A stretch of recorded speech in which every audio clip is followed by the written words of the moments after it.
Our next speaker is a mobile team leader and software architect at Software Mind, and he came from Krakow. What I found on his LinkedIn profile, he wrote about himself that he drives software that works and is loved by users. That was kind of sweet. And he's passionate about Internet of Things, Swift UI architecture, and new technologies. And his talk is going to be about end-to-end automation tests. That might be annoying sometimes. And Oskar will tell us how to reduce that pain by building solid base for UI tests without real backend and finding balance between mocks and end-to-end tests. So please give a warm welcome to Oskar Korzonek.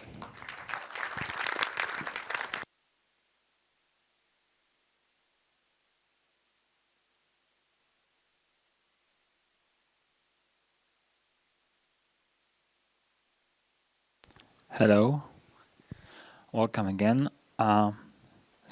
Yes, my name is Oskar. I work as a mobile architect and team lead in Software Mind. And today I'm gonna talk about UI test. Let's start with some basics. How many of you do unit tests in your projects? Okay, looks good. So we have a test pyramid. There is a lot of images like this in the internet. Sometimes they are a bit different. Sometimes we can put something in the middle. But what is important, in the base, we have our unit tests. So it's a type of test we should have the most in our projects because they are fast, they are easy to run. We can test everything in the isolation. So it's pretty important to start with this step. Second block is the integration test. So it tests the integration between some modules. So like the unit test, there's only one thing, one class, one method, whatever. The integration checks if two components, two modules works together. In unit tests, we often use mocks. We always use mocks. In the integration, it depends. We can do UI test with mocks, but we can also do contract testing. Does anyone do contract test with backend? This is an interesting topic. So there is a tool also called Pact, and it allows us to test the contract. So if you are interested, we can talk about that later. And at the top of the pyramid, like almost on the top, we have end-to-end tests. So again, in case of mobile, we can say it's UI test, but with the real backend. So in the middle, we can use some mocks for our UI tests, but with end-to-end testing, we shouldn't. And at the very top, we have exploratory tests, QA, so a few manual tests. So the idea is, if we look from bottom to top, we should have more unit tests than integration tests, more integration tests than end-to-end, and of course, more end-to-end than manual tests. That's the idea. So, probably everyone knows what that means. Is it bad? Is it good? I don't know.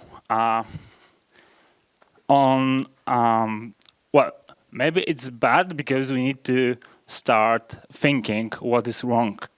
We probably introduce a bug, but actually this is good because we found potential bug before it goes to the production, right? So that's why we write tests. The problem is with end-to-end tests. So the problem is if you run the test again and it works, you run again and it doesn't work. Again, works, and it works for a few days, and later it doesn't work again.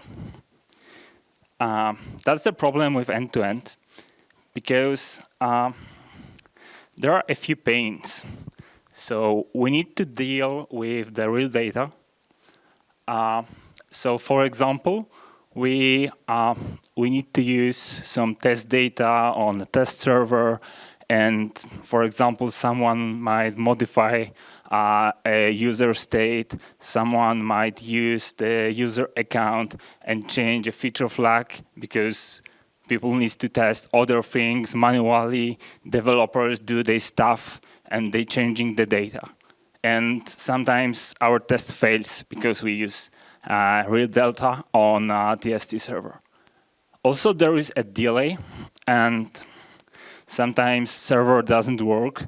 So if we have a delay, it means the test takes longer. It can take 10 seconds, but maybe 60 seconds. So that's also a problem. Unstable environment. So again, if we use test environment for our end-to-end tests, we can expect many issues because many teams works on the same environment, develop features, develop bugs. Yeah, that happens. Also, in my case, because currently I do mostly banking apps, we are on highly regulated market. So we have a limit of a request we can make in a given period of time. Even though it's a TST environment or dev environment, someone wants to test if the limit works. So that's why we have it also on the TST environment. And also there are edge cases. So with a given set of data, we are able to check only a specific scenario. It's difficult to test errors like 500 errors how our app behave if we receive an error. And also you can add your own here. I can imagine that everyone has at least one pain which has with tests. So here comes the idea with a local server, but not a local server as a Docker image or as a server on a local machine somewhere, because it's again like end-to-end testing, but on a different environment. So that would be good to have a possibility to modify the data on the fly when I need a specific response from the server. And here is a tool called Swifter. It's not maintained very well during the pandemic, but it works with Swift 5, so it's quite good. And it still works. I use it in my projects. Yeah, so now I will show you a little demo. Just give me a second, please.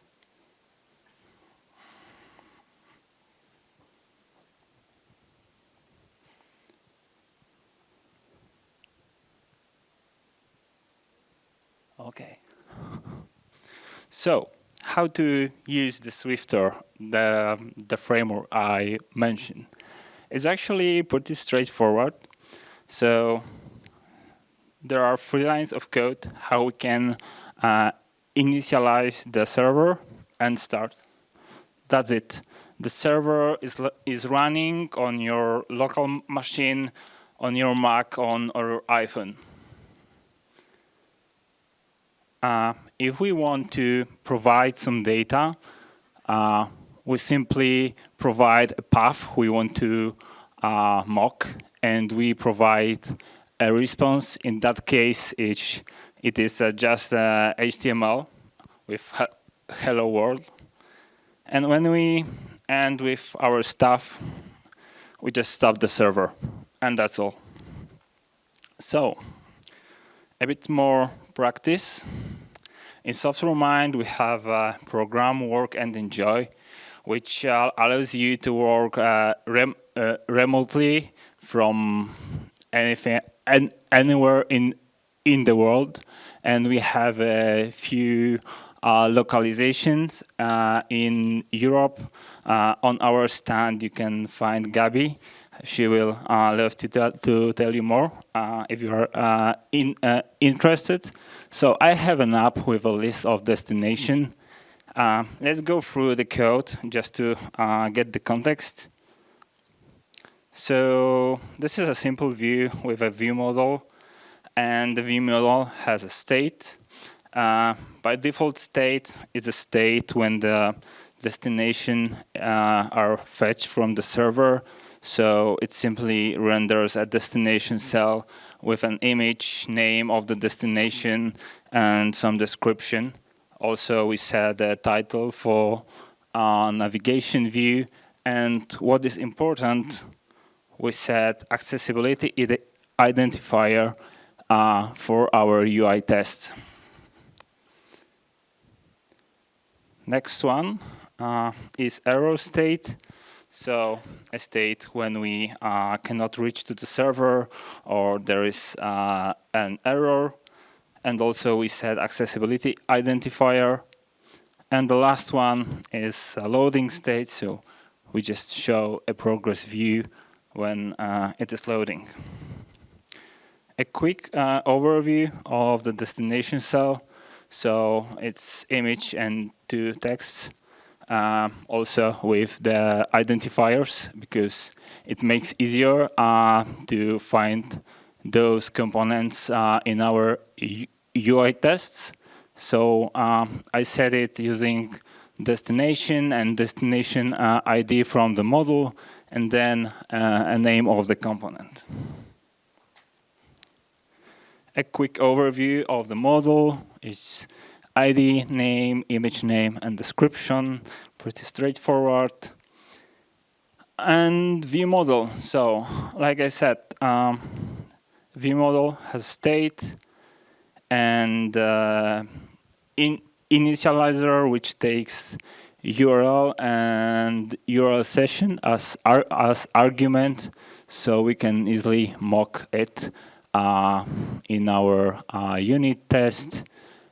And the thing I forgot to mention with the view, when the view is loaded, we call load content method from the view model, and it simply changes the state to loading. Then we construct a URL with a path destination, then URL request. It's not that fancy network layer that we saw yesterday, but it's just an example.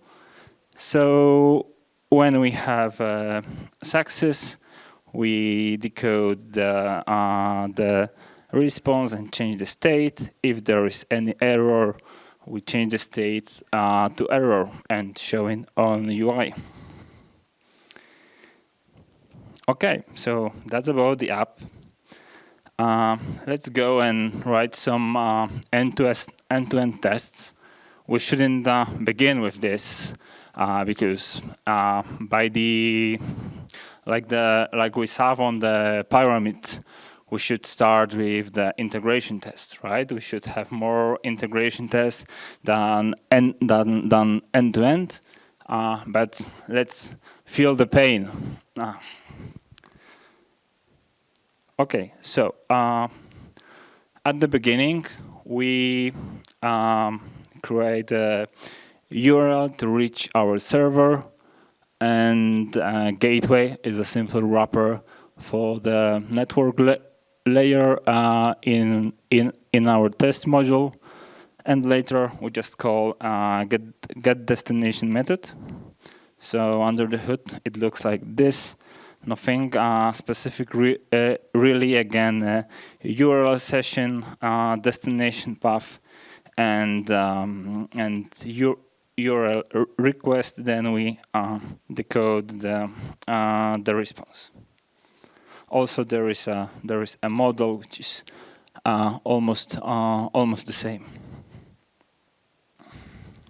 Okay, and now we can launch our application. Not really application. The class which is here, launcher for our application. So if you ever launch a UI test, you probably notice that there is a second app, the one without the icon. So in fact, this app launch our app, find all elements we need, and then we can test it. So there is a launch method. It runs the app, and then we look for the list for the table. There is only one, so we look for the first match, and we wait 1 second for the list to appear. If it appears, it means that there are cells, and we check if we have exactly the same number of cells like we have in our response from the server, and then we verify all data for each cell. So we check image view, we check the label for image view because it's an image name from the main bundle. We verify a title and the description. We use, of course, accessibility identifiers to find our cells. Okay, let's see it in action. Let's run the test and see what happens.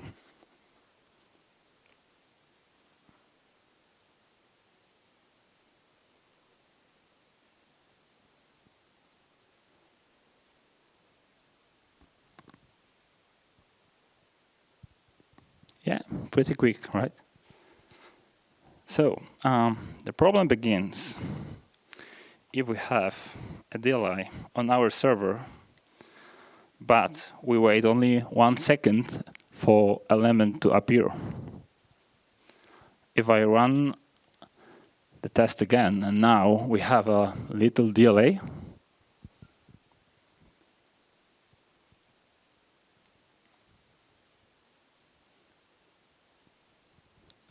and the test failed. It took 5 seconds. Of course, we can increase the timeout, but let's say it can be even 60 seconds. So it takes longer and longer and longer. And similarly, even without the delay, if we change the response for bot request, for example, and we run a test,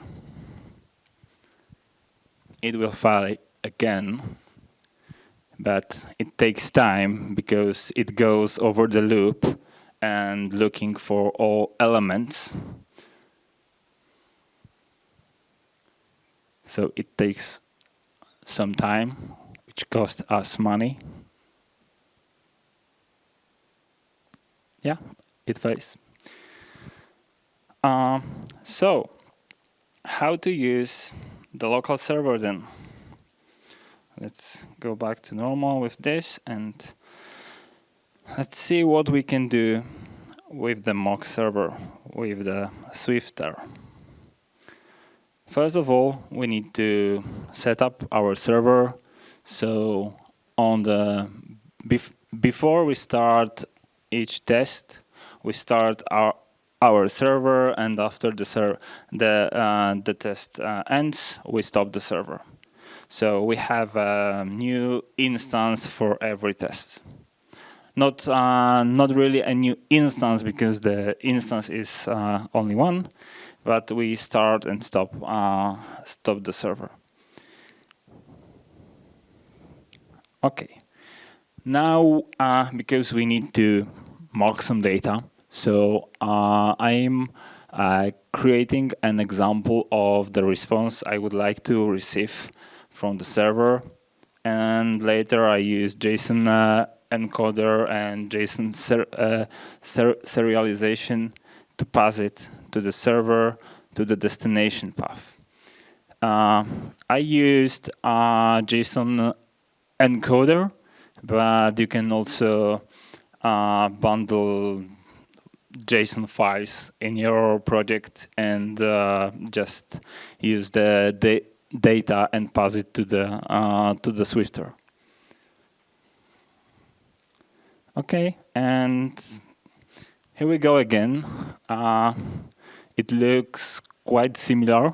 I mean, we run the app, we look for the list, then we verify all cells. So it's exactly the same code we have in the previous function, and all of us know that we can just refactor this, put to another function, class, module, whatever you want, whatever suits your architecture, and we can have different test suits with the same test but different expectations. So it looks like this is it. I always wanted to say that. There's one more thing. We need somehow to inject the URL, the local host, to our app, because for now our app doesn't know that we want to use a local server or the real server. So if you remember, the destination list view model takes a URL as an argument, and by default it's work.enjoy.softwaremind.com. But now we need to find a way to pass it from our tests. So there are two ways, at least two ways I know. One is launch arguments. So we can pass an array of strings, array of arguments, and we can read it in the app. Or we can use launch environment property, which is quite similar, but it's just a string. And then we can check it in our app. I did it in the mine fail, but you can do it whatever it suits for you. I also added a debug check because we don't want someone to inject some argument somehow and use the local host, right? We know from the previous speech that the security is quite important. So if we have an argument to use the local server, we call local host. Otherwise, we use the remote server. And let's do the demo again. I will run the test for mock. As you probably saw, I can set a breakpoint here. On the list appears only the cell from my mock, so we don't have the response from the remote server. And the test ends with success. That's pretty cool. And there is one more thing, again. So, as I said, now we have a possibility to test errors, to test different use cases. We don't need to take care of many user data and stuff like this. So if I want to check the behavior of the app for an error, I can just pass a button request response for the destination request, and then launch the app with the proper argument. And now I'm waiting for the error text to appear. When it appears, I just check the label if it works as expected. So let's run it.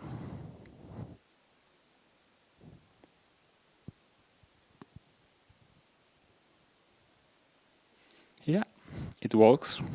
So now we can run all tests, end-to-end tests, and test with the mock server. And all tests should pass because they are independent. And that's right, all green. Okay, that's for the demo.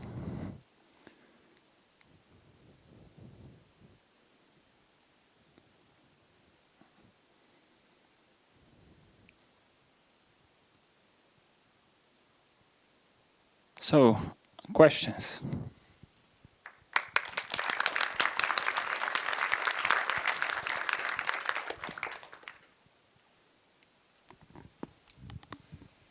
Any questions?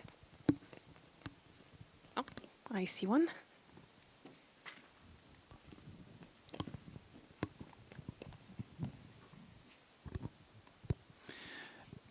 Have you used the solution at a scale? I mean, the idea is great, but some of the problems I find when mocking UI tests is that you don't want to duplicate your stuff on the mock code versus the production code, right? So in your production code, you have some probably codable structs that you're getting from your services, from your networking services, and then for creating the mocks, how do? You have JSON files, or you duplicate this codable object and create JSONs from it? Because the problem I end up having in my UI test is that the developer will go and update this codable struct, but forget about the UI test. And then, of course, the UI test, which usually run overnight, they will not build. Yeah, I believe there are two schools. So one is to duplicate the code and write the model and the logic for the network layer again. But what we do, we really use modules. So we have a different client for each service, and we believe that we have pretty nice tested modules like clients and stuff like this. So we are trying to reuse our network layer in the test target. I believe it's it's usually network client and the module. So if you have quite good unit test, that should be fine.